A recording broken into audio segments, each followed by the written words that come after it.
નમસ્કાર. દરેક ટાટના વિદ્યાર્થીને એક પ્રશ્ન થાય છે. તાજેતરની અંદર ટાટની પરીક્ષા લેવાઈ છે અને એની અંદર દરેકે પરીક્ષા આપેલી છે. દરેકે આન્સર શીટ પ્રમાણે એના માર્ક્સ પણ જોઈ લીધા હશે. હવે દરેકને પ્રશ્ન થાય છે કે કેટલું મેરિટ અટકશે? શું અમારો નંબર આવશે? શું અમે મેન્સ એક્ઝામ લખી શકશું? શું અમે કેવી તૈયારી કરીએ? શું અમારે ક્યારે તૈયારી કરવી?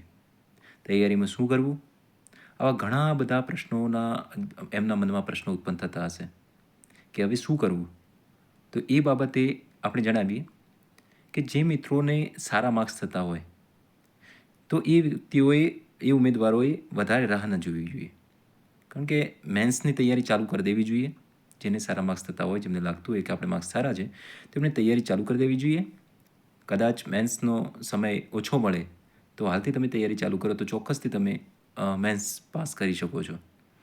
એટલે સમયની રાહ ન જુઓ, તૈયારીની શરૂઆત કરી દો, એટલે જેથી કરીને તમે સારા એવા માર્ક્સ કવર કરી શકશો. એટલે એક જ વસ્તુ કહેવાનું છે આ વિડીયો દ્વારા કે જે પણ મિત્રોને સારા માર્ક્સ થતા હોય એમને તૈયારી ચાલુ કરી દેવી જોઈએ. હવે પ્રશ્ન થતો તમારે માર્ક્સ કેટલા છે? તો દરેકને માર્ક્સ અલગ અલગ હશે. હવે તમે પોતાના માર્ક્સ નીચે કમેન્ટ સેક્શનની અંદર કમેન્ટ કરો તો દરેક મિત્રને ખબર પડી છે કે દરેકને માર્ક્સ કેટલા છે.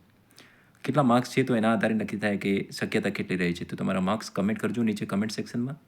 વિડીયોને લાઇક કરી દેજો અને ચેનલને સબસ્ક્રાઈબ કરી દેજો.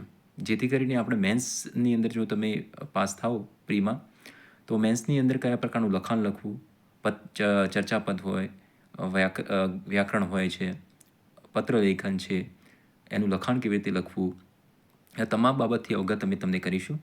તો ચેનલને સબસ્ક્રાઈબ કરી લેજો જેથી કરીને અમને એવી માહિતી તમને મળતી રહેશે. નમસ્કાર.